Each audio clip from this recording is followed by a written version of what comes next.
You have the whole ass entirety of the internet to like arrive at the true information with just a shred of critical thinking, okay? And you decide to just find the most unhinged, idiotic, bullshit conspiracies.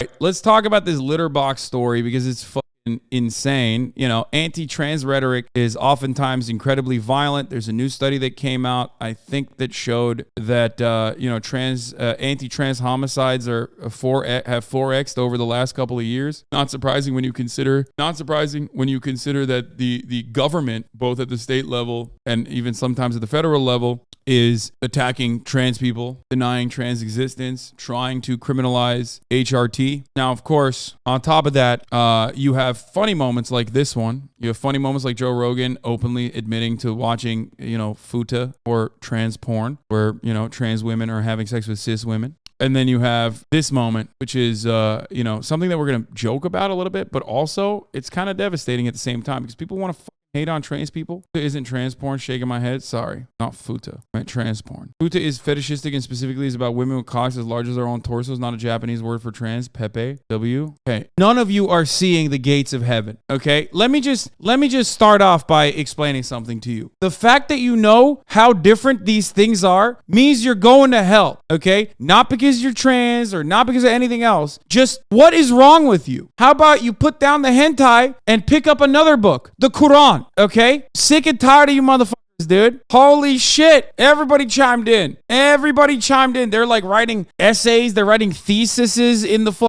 chat. My bad, man. I didn't know. Let's continue. Motherfuckers are writing peer-reviewed academic research in the chat about futa. Just say you like porn, man. We get it. Let's continue. Here's Joseph Robinette Rogan talking about an issue that isn't fucking real, that he believes is real in his heart of hearts, because transphobic people love believing in dumb shit that trans people are not doing. Ultimately, yes, some trans people can be cringe, okay? Because everyone's cringe. Cringe is a part of the human condition. This does not mean anything about the broader group of trans people. And even if all trans people were cringe, which they are not, obviously, that's still would not give you reason or justification to deny them of their rights, okay? Now that we got that out of the way, let's talk about Joe Rogan and this litter box story. Now, Libs of TikTok came out with this fake fucking story last year, and I personally thought Americans are really fucking stupid. But are they that stupid that they would legitimately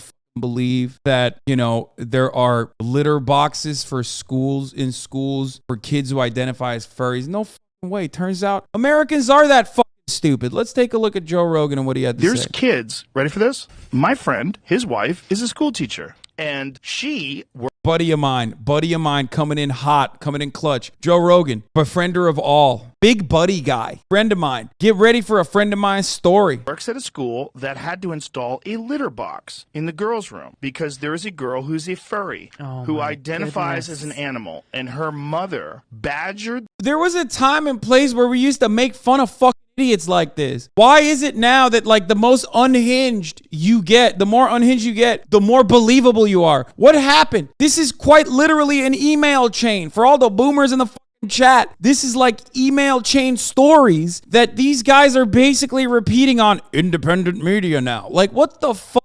How does an online forum like 4chan and shit get this kind of prominence in mainstream media? God damn it, dude. We are not capable of handling Facebook and social media in general. We are so bad. The school until they agreed to put a litter box in one of the stalls. So this girl goes into the litter room or to the girls' room and urinates or whatever. I don't know if she poops in it. That's pretty gross.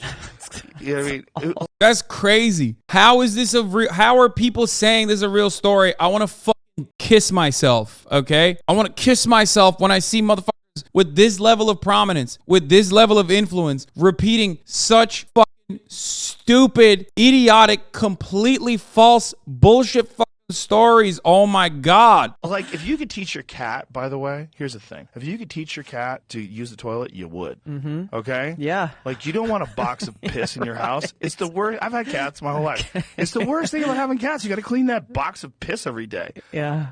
Like, it's the greatest thing about dogs. They go outside. Like, you're a the human. cat's got their humans trained. Imagine how crazy that is. You're a human being and you prefer a litter box, you want to piss into a pile of sand rather than use a bathroom that you could flush the toilet, wipe yourself like a normal person. Like, you're so crazy with what you think an animal is that not only have you said this, but you've conned the school into putting this litter box. One of the funniest parts about stories like this is when people go, man, it's so unbelievable, but it's true. No, it's not. It's unbelievable because it's not true, okay? I hate this so much because not only do I hate it because, like, it is 100% just, like, going along with the schools are accommodating the trans people, even though, like, furries are not trans, right? Not always, but like they're broadly categorizing everything weird or odd as trans, and this is just furthering the narrative that like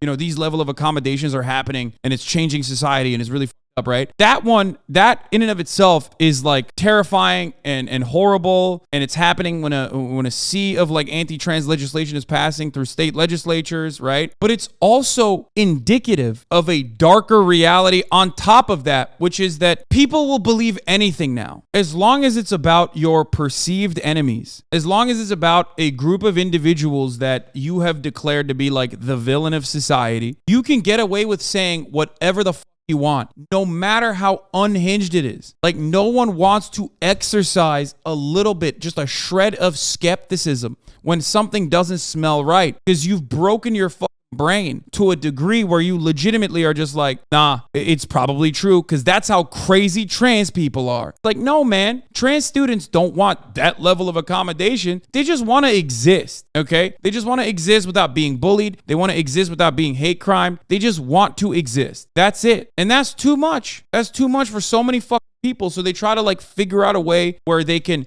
make it seem like their accommodations are unrealistic and ridiculous. Hud said, it's so ironic how there's more information available than ever before, and it's also the easiest to trick people than it's ever been. Yeah, exactly. You have the whole internet. You have the whole entirety of the internet to like arrive at the true information with just a shred of critical thinking, okay? You have the entirety of the internet to arrive at the truth, and you decide to just find the most unhinged, idiotic, bullshit conspiracies. This is such a open and shut case that is perfectly representative of how your own personal hatred or your own personal biases will lead you astray, will lead you into believing in incredibly dumb things that are completely false. And I don't think anyone wants to be a fucking dummy, right? Do you want to be a dummy? Do you want to be an idiot? Do you want to believe in the wrong things? Do you want to believe in the dumb things that are objectively untrue just because it makes you feel good because it corresponds to your personal biases? Or do you want to feel a little uncomfortable at first and recognize that this shit is just, it can impact anyone? It's okay, but at least now you know better.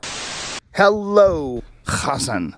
I wanted to make a video to address some of the controversy that's been going on over the past few days. The podcast has been accused of spreading dangerous misinformation. I do not know if they're right. I don't know because I'm not a doctor. I'm not a scientist. I'm just a person who sits down and talks to people and has conversations with them. Do I get things wrong? Absolutely, I get things wrong. I'm very sorry. I most certainly don't want that. I don't always get it right. These podcasts are very strange because they're just conversations. And oftentimes I have no idea what I'm going to talk about until I sit down and talk to people. And that's why some of my ideas are not that prepared or fleshed out. I don't know what I can do other than maybe do my best to make sure that I've researched these topics, the controversial ones in particular, and have all the pertinent facts at hand before I discuss them. I am going to do my best in the future. So if I pissed you off, I'm sorry. All right. Much love, Hasan. And I'm going to do my best.